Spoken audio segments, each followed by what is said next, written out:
What's up, everyone? It's Kanan. It's Jessie. And welcome to our second video for Pride Month 2021. And this one, we are going to go over our favorite LGBT ships in pretty much different kinds of media.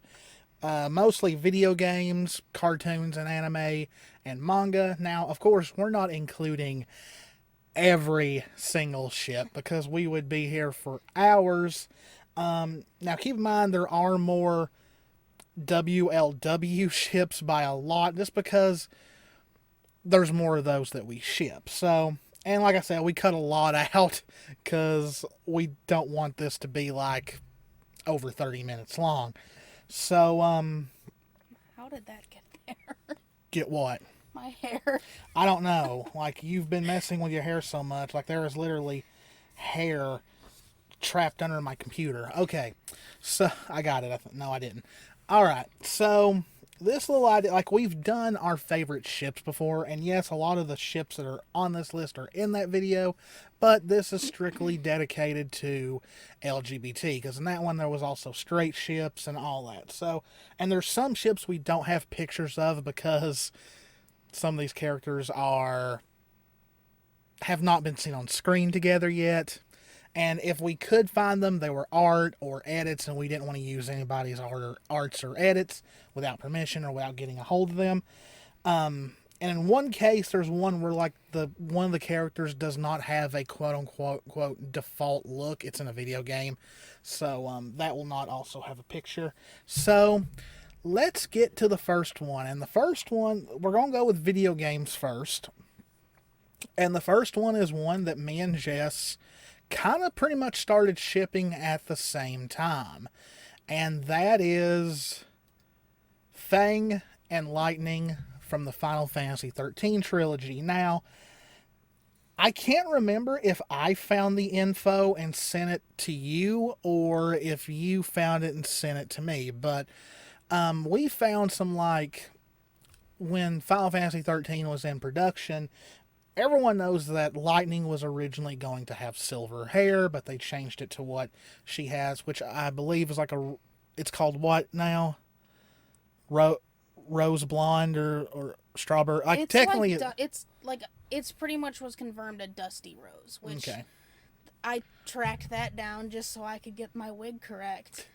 But she was originally going to have silver hair, and Fang was originally going to be a male character. I found that information. Okay, I couldn't remember. I had gotten in a conversation in ceramics class, of all classes, with somebody about it, and they're like, "Oh, here, I'll send you this." And yeah, that's where I found it. Yeah, I couldn't find it. I can't remember where. I don't remember the link either. And Lightning was originally supposed to have a more flirty and seductive personality. Fangs. Yeah. I'm kind of glad they changed it, though, because I prefer Lightning the way she is. And so a lot kind of theorized that maybe Fang was originally supposed to be more of a love interest for Lightning. But even though they changed Lightning's personality and they kind of gave Lightning's original personality to Fang, it's still kind of there. I know a lot of people ship Fang and Vanille, but there is a lot of sexual tension between Lightning and Fang. There's been a lot of things, and this wasn't like the whole thing that we had found, and it was confirmed by people, and I just, like I said, it's been so many years I don't remember what, but it even said stuff about Hope. Hope was originally supposed to be a girl, so there was a lot of changes that were made in the whole timeline before this was even officially started. Yeah. And that was a big change. They switched it because Hope was kept it. Because Hope was originally supposed, like every character in Final Fantasy 13, the reason why they split up with a certain character is because one character is supposed to represent something to the other. Like the reason why Hope went with Lightning is because he just lost his mother, and she becomes kind of a mentor and mother figure to him. And Hope is supposed to represent Sarah to Lightning, because Lightning has just lost her sister, because Sarah is now in crystal stasis, and Hope kind of becomes as a little brother to Lightning. So him originally supposed to be a girl kind of matches, because she would have seen Hope as a sister in a way. But yeah, like it was just pretty much these two strong women, and it's like there's several hints throughout the game that Fang may very well prefer women. Even though she, kind of flirts with Snow and all that, but it never goes anywhere. And there is a lot of people that say that Lightning is LGBT just because, I mean, look at her. But yeah, this has always been one of our favorite ships. There's a lot of fan fiction on these two, and it's always very dramatic romance stories that they do with these two. I mean, yeah, there are some silly ones, but like I've written some, and I mean, and then if you actually look at like the count number for each like pairing ship, Lightning and Fang is the most popular. and it's actually to this day. It was when we were reading to it. this day, it still is. I haven't read I don't it in a remember while. the number, but the thing is even if you look at like pictures from like the start of the trilogy to the end, it clicks. I mean, no one's gonna officially ever say anything because it's been said, well, Lightning doesn't need somebody to make her who she is, and that's true. But everything's been hinted there, and even in the actions through the game, it's heavily shown. I have like the end scenes. The last person that Lightning sees is Fang, so that was another huge thing. Then I started going back through everything. Because we even said like the fact that Fang is the only returning party member that's a party member, and Lightning Returns was like a sign of something. But yeah, it's a ship that we really, really like. We've cosplayed it. I've done a male Fang, and she's done Lightning. And we might actually do the reverse because I actually have Fang's cosplay. I couldn't see myself as Lightning, but we'll see. All right, moving on. The next one is a BioWare game. It's from Dragon Age 2, and that is Female Hawk and Isabella. Now, there's one thing about this pairing that, kind of upsets me is that, you read fan fiction about it, and it seems like a lot of people just focus on the fact that Isabella is kind of loose. But the thing is, once you get into the game and like start romancing her and get further down the line to it, you see more of the actual person she is, and there's more to her than just a lusty pirate. And it stems back like when you start learning about her and getting closer to her, you start learning this stems from somewhere. Like at least the road she went on. She didn't just jump in and say, "Hey, I just want to be this pirate whore," It doesn't work that way. It kind of stemmed from more, she just took on the lifestyle, but sometimes people do that to hide the fact of their past, and that's kind of what she was doing until Hawk kind of dragged it out, I guess. And I'm going to tell everybody, the best way to romance Isabella is a sarcastic Hawk, because it is like the best relationship ever. Like it ensures all of your make their friend meter or whatever go. Well, yeah, that's the one sure way to make sure it happens. Her and Varric in a way, because seems like sarcastic Hawk is like just the best combo for if you're romancing Isabella or if you want to get Varric's friendship up. Which really I've never seen anyone get Varric's rival. I haven't ending. either. But everybody I know loves Varric. He's just Varric. But yeah, it's one of my more favorite BioWare romances. I think it was really well written. A lot of people don't like Dragon Age 2. I personally really love Dragon Age 2. I kind of hope it in Origins gets remastered like Mass Effect did. But not much else to say on that one, so let's move on. The next one is another BioWare ship, and that is Commander Shepard and Liara. So, I mean, there's not really much we can say about this. BioWare will never say it, but they might as well say Liara is the canon love interest, because Liara has the most content than any other romance option. Like, she literally got her own DLC in Mass Effect 2, and well, when you first play Mass Effect 1, the first thing you want to do is, I want to sleep with an alien.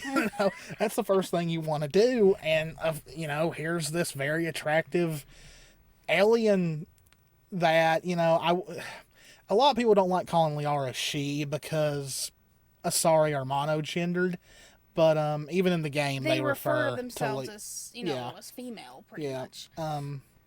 Because I think Shepard and all the other characters refer to Liara as she, so I'm guessing that's what BioWare wants you to refer to her as. There's But also another thing I noticed in playing 3 currently.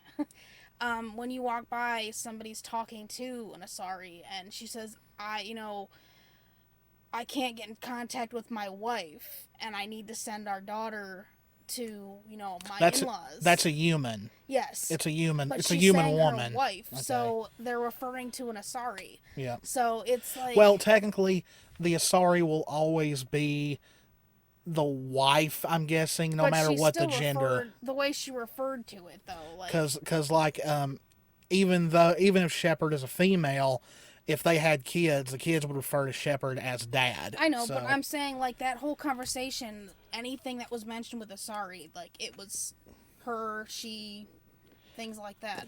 But one thing that makes this relationship really interesting is watching Liara's character development throughout the trilogy. Mass Effect 1, she's kind of this almost innocent, nerdy, Prothean scientist who you wouldn't think would know how to shoot a gun. But of course, every Asari goes through training as they grow up. Then, in Mass Effect 2, she's kind of cold and you can tell she's hiding stuff. And when Mass Effect 2 first came out, that turned a lot of people off. They cheated on Liara.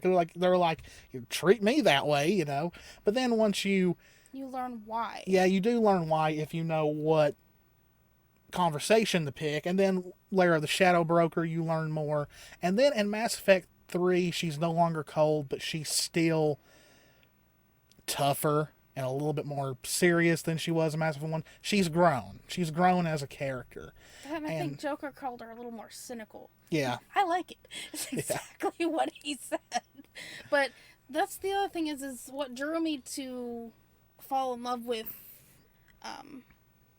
Liara as a character and why she has become so special to us as well is... Well, it's not just... I didn't actually realize that it was the same voice actress as Lightning. I was going to say, is it because Allie Hillis voices her? I didn't know that at first. Because he had gotten me into picking, going through these characters and learning about 13, and then I just stumbled across something else. And he'd sent me something, and I fell in love with Liara, and he goes, that's the same voice actress as somebody else. It was a little bit of a shock. I was like, oh, okay, well, I could hear it then, but... She became another very strong character because I could relate to her in many ways on things so it was another strong pairing for us. Okay, the next one is another BioWare pairing, and it is the only reason why you should play Mass Effect Andromeda, and that is Ryder and Suvi. I'm just going to say innocent, dorky teenagers, pretty much. My favorite part of this romance is when they're it's pretty much when Ryder is I think you're cute and I like seeing you up there. And they just, she's stumbling all over herself. She's rushing her speech. And then Callow is like, kill me now. That's how cringy it is. But it evolves into this really sweet, almost like a first love romance. It's one of the high points of Andromeda. So yeah, I would definitely say play it just for this romance because it's really, really good. Now the next one is once again another BioWare pairing. I don't have any pictures of this one because in Dragon Age Inquisition, the Inquisitor doesn't really have a default look, and that is the male Inquisitor and Dorian. And one of the things that stood out to me about this romance is even you find out something about Dorian that doesn't really have anything to do with the romance. It's part of his character quest. And that's finding out that his father tried to use magic to change him, to change his sexuality pretty much. And when you first hear it, you're like, holy shit, I knew Taventer was fucked, but that's even worse. Because really, same-sex relationships in Dragon Age worlds is not looked down upon in most of it. like it seems like there's parts of Dragon Age Worlds, I believe, that are, they don't care, and then there's some where it's not so it's frowned upon, like Tevinter, because Tevinter's full of these mages who just think they're better than everybody, and it's kind of like royal families in a way. And it's like, Dorian's father wanted him to continue, his illustrious bloodline, so he tried to change him, and it was just really messed up, and just like a really like, wow, I can't believe BioWare went there. And of course, like, he was the first confirmed gay party member for Dragon Age, where Sarah in the same game was the first lesbian, full-on lesbian party member in a BioWare game, because Mass Effect 3 had Cortez and Trainer, but they weren't squad members. They were side characters. So yeah, it's a really good romance to play through. I won't spoil anything. I guess an honorable mention would be the female Inquisitor and Sarah. It's a really fun relationship. It's really funny. Like, a lot of people find Sarah annoying, but once you go through her romance and learn more about her, she becomes a very lovable character. I love the part where her and the Inquisitor walk around and pull pranks on everybody. It's really cute. So, moving away from BioWare, you knew it was coming. Byleth and Edelgard. Now, in my personal opinion, Edelgard is the canon romance for, for female Byleth. Well, because I play as female Byleth. I don't ever plan to play as male Byleth. But, and it's because of this scene right here. Out of all the three lords, Edelgard is the one that Byleth protects. And Edelgard is pretty much the only character, whether you romance her or not, she is legit, obviously in love with Byleth. And another thing, and one reason why I consider Crimson Flower my personal canon is because it's the only route where Byleth really chooses their own path for themselves, where in the others they get like, oh, you're going to be the new archbishop, you're going to be this, you're going to be that. And also in Crimson Flower, it's the only one where Edelgard's humanity is saved, because like in all the others, she either just becomes a tyrant and, or in one she becomes a monster pretty much. And in this one, like, Byleth is there to keep her humane side intact. And so in a way, Byleth saves her. So, and it's also the only route where Edge of Dawn does not play during the credits, because Edge of Dawn is from Edelgard's perspective, and it's a tragic song about how she failed. So yeah, it's a ship very close to my heart. I enjoy it very much. Alright, so moving on to cartoons and anime, we are going to start with a bang. Very obvious. Yep. Blake and Yang from Ruby, Bumblebee. There's nothing else we can really say that we haven't said. Yeah, I mean, you all know that we ship Bumblebee. It's pretty much canon at this point. They more than likely will kiss in Volume 9 when they reunite. And, I mean, look at this scene. Like, I still can't believe this scene happened. Our reaction to this scene finally just the other day went to 1,000 views. I don't know what we will do when they do finally kiss. Like, we may cry, we may scream, we may knock all of our equipment down and have to... I kind of hope that we're in our own place by then, because then we won't have to worry about accidentally breaking something in this small space. But yeah, you all know we love it. You guys know why. They are actually the topic of our third Pride Month video, which will be up Friday. So look forward to that. The next one I don't have a picture of because we've never seen them on screen together. And that is Raven and Summer, aka Rosebird. And I mean, I don't know. I don't know why I like this ship. I just think it would be cute. Like, I've seen so much art that is so cute. Yeah, like tough, stubborn, thick-headed Raven being thrown off her game by cute little old Summer.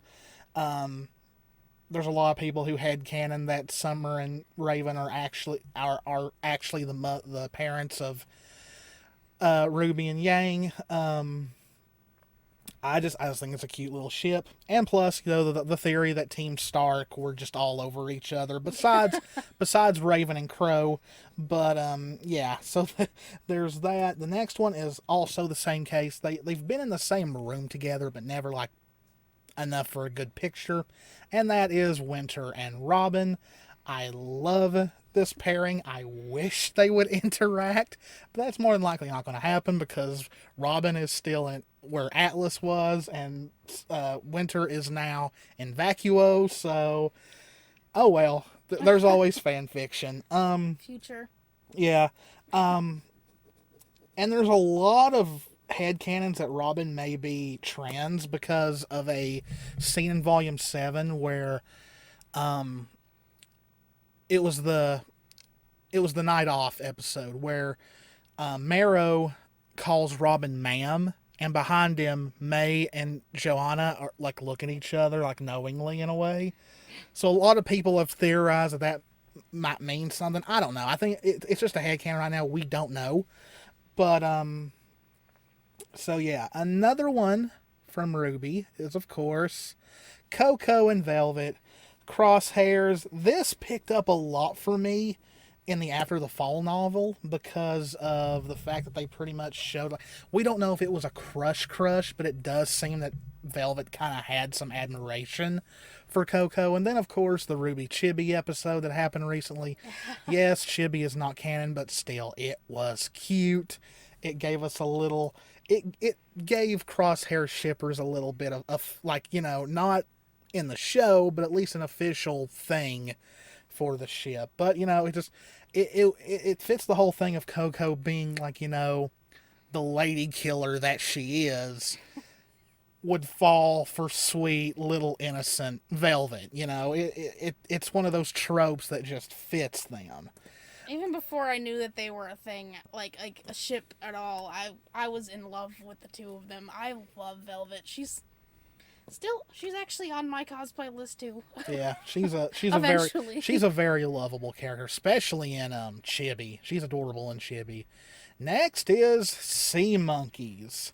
The biggest reason why I love this ship is because I just think it would be a great rom-com. Like, could you imagine if these two were a couple and had their own sitcom? Oh God! Like, it would. Now, of course, I believe Miles and Carrie did confirm that Neptune is straight. So, I mean, it's just a headcanon, but it's for fun. Still don't know about Sun though. But I don't know. It's like the two have a great friendship. They have history together, so it would just be funny to watch it and just like Neptune realize that he may be that he's attracted to the sun, and him be like, whoa, dude, like how he is. But yeah, I love this ship. I would love for it to happen, but yeah. Next in animation is Korra and Asami. I think this is our first like canon ship on this list that is not player determined. Well, I mean Blake and Yang, but yeah. So an actual canon couple. It actually, like, I remember when the Legend of Korra ended and that finale happened. Like, I wished we had our YouTube channel at that time, but she was still in Ohio when this happened. I was in class when it happened too. And I was like, oh my God, you won't believe it. The amount of reaction videos on that moment, people screaming, people crying. If you watched a mashup video, you couldn't understand what anybody was saying. It was just crying and cheering. And I wrote a comment and saying, Bryke should be proud of themselves, because when your audience reacts like this, you've done a magical thing. You have created history. And it's sad that we couldn't see more in the show, but I mean, that was on Nickelodeon, not the Avatar team. But we got the comics, and when Turf Wars Volume 1 came out, I wanted this comic so, like, you can ask her, I was chomping at the bit. Like, I was like a little kid begging his mom to take him to the mall, like to the mall or something, was I not? Yes. We were at a con, and we were staying at a friend's house. It was in Kentucky, and the closest store that had the comic was was in Indiana. It was like right over the Kentucky and Indiana state line. And like, how far were we from it? Like it wasn't like, Maybe 45 minutes. yeah, 45 minutes. And I begged her, will you please?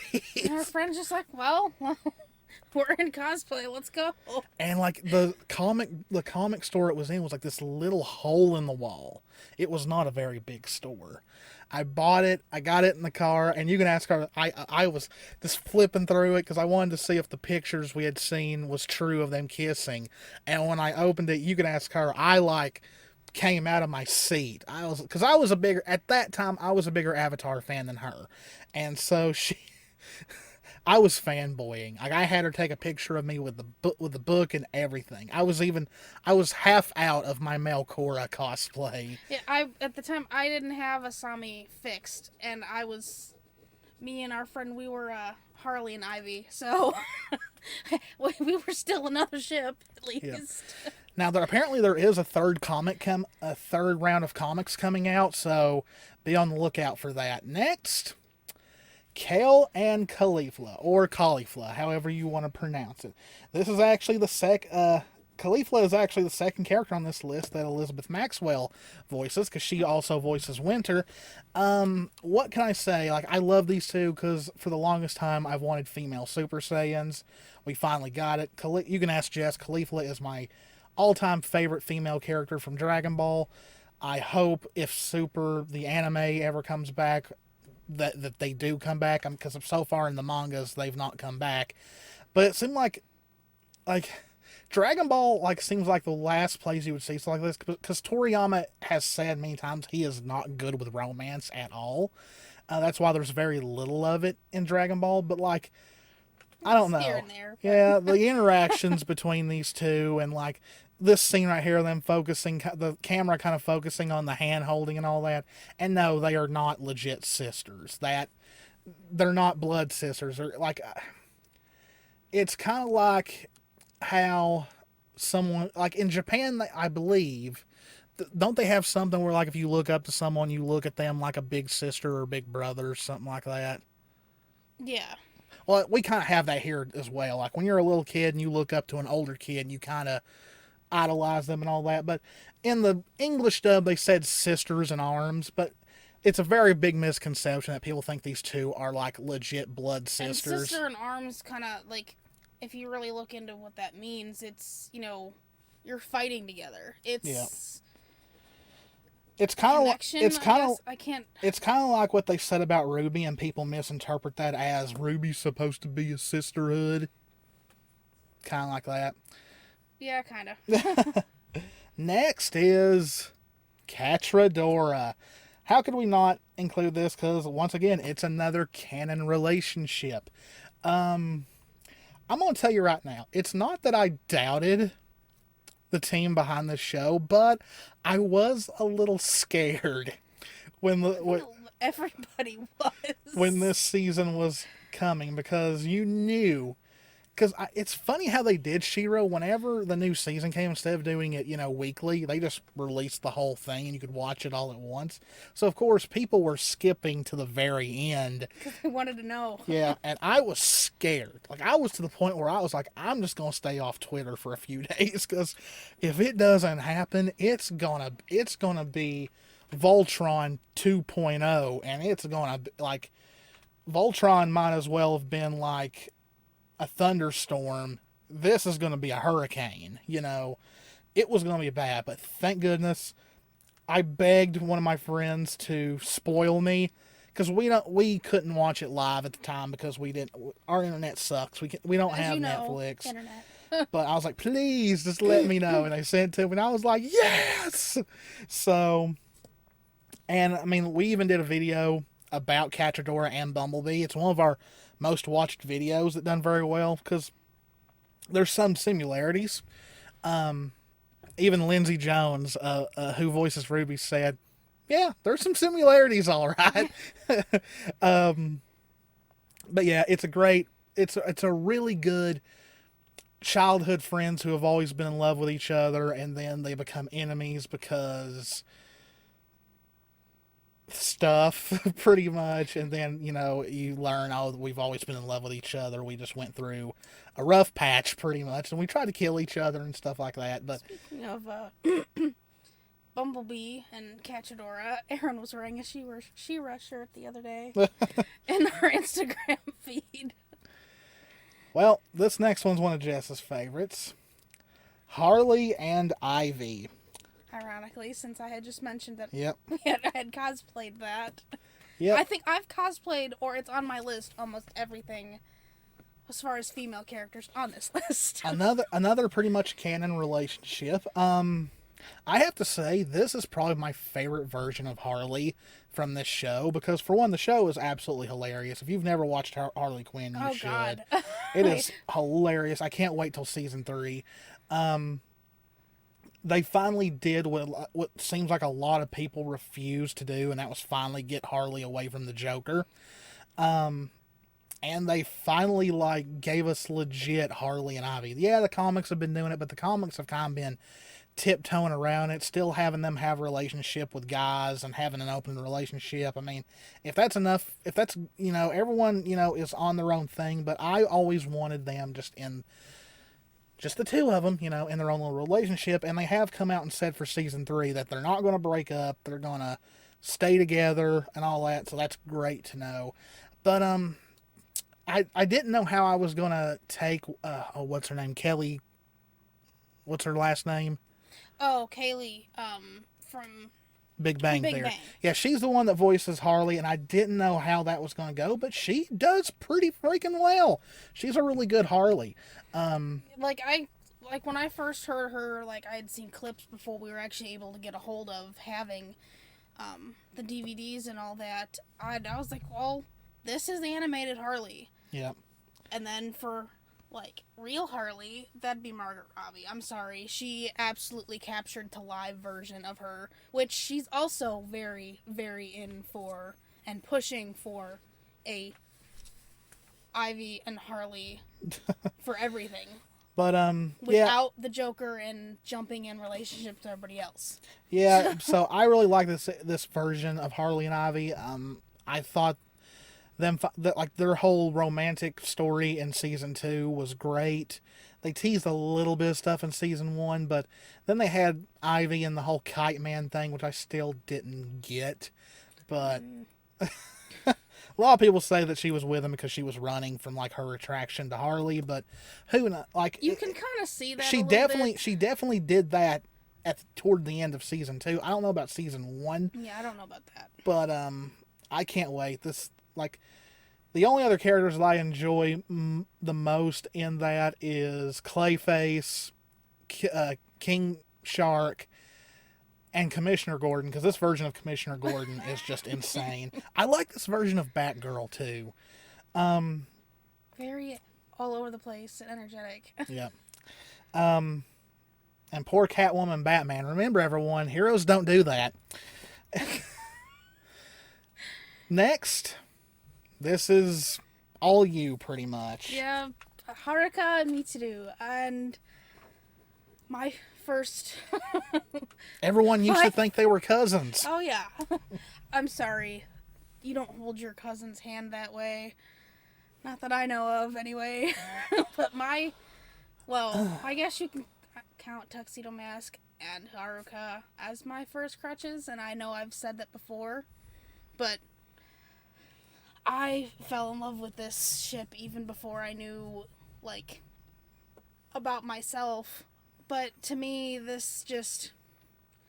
It showed me that, okay, she's in love with another girl. I can like other girls. That's kind of where that started. And I know I've mentioned that in my, my last video about that connected to Blake and all that. But, I don't know what there is to say about this, but just... I love especially the interactions between them, and Crystal has definitely done the mangas justice. I don't care what anyone says. Yeah, the art style was kind of a little funny in certain places from the start, but if you look from then to now, I mean, they really did capture a lot from the manga. I absolutely enjoy it. It's kind of, to me, Crystal, it's the same thing that they've done with Dragon Ball Kai. It's more to the manga, and it's not as long. There's not as much filler, but they're just, I don't know, they're a huge representation in the community, and it's just, I wish they'd actually kiss. That's the only complaint that I think everybody has. Yeah, because I mean, one of them kissed Sailor Moon at one point. Twice. And we've never seen them. It's like, what the heck yin's doing? But moving on, another anime, Shizuma and Nagisa from Strawberry Panic. Now, if you watched our Yuri video, you'll pretty much know this is the moment where I bawl, like I cry every time this happens, because it's just so touching. Like, it was the first Yuri anime I ever fully watched. Like I said, first and only anime to really make me cry. Vegeta sacrificing himself in the Boo arc is the only other time I've almost cried. But yeah, like so much has been said about Strawberry Panic, but I mean, there's so much drama. There's so much deep stuff that happens in Strawberry Panic. Like, especially when you learn some backstory and all that. It's like, it's really heartbreaking. But this scene right here just made it so much worth it. Like, I can hear the music in my head right now, and I'm already getting like emotional. So we need to move on.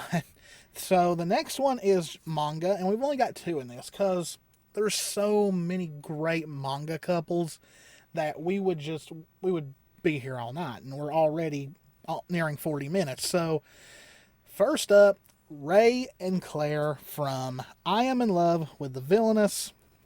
What really, like, when I first started reading this manga, I was curious to see how a character like Claire, who is supposed to be antagonistic, picking on the main protagonist, trying to foil everything they do, how would a character like that react if the main protagonist just looked at them and said, I'm in love with you? No like, matter what they've done to you. Yeah. Like, it's just... And Claire reacts like, what?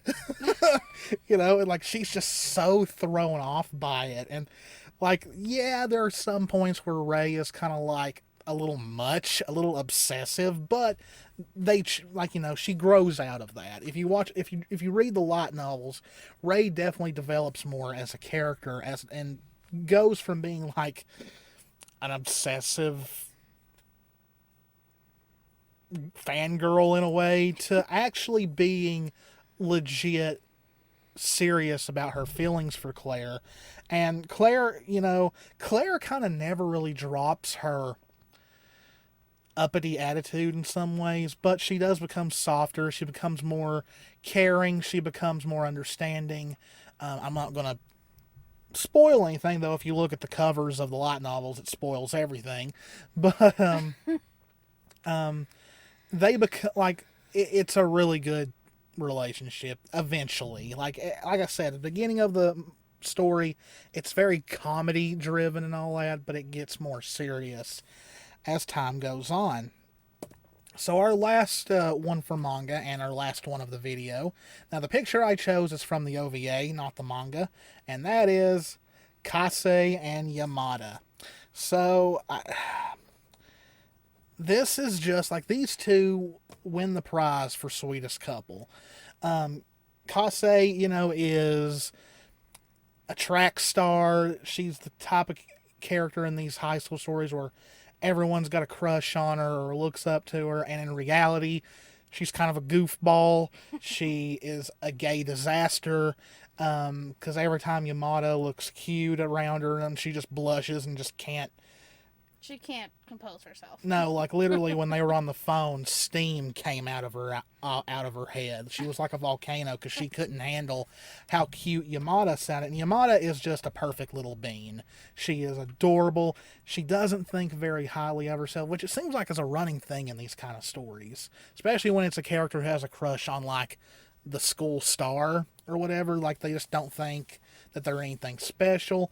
But the thing about it is that, Kase legit is in love with her. And like I said, it's a great little manga because there's not that much drama, and when there is, it doesn't last very long, and it's usually because they've both misunderstood each other. Like, it's just one big misunderstanding, and it's nothing ever serious. It's small stuff. And, like I said, the OVA sadly only covers the first book when there's like 6 and I'm almost 7 about to be out. And by the events of the 6th book, they're in college because 1 through 5 covers their time in high school, and now we're covering their college story. But if you don't want to read the mangas, definitely read the OVA, and it may convince you to read the mangas because it's just, I can't say enough. Like, it's up there on my list as one of the best romance stories I've ever read, even though it's not finished yet. They're almost the perfect couple in a way. But and it's innocent, it's love in its purest form.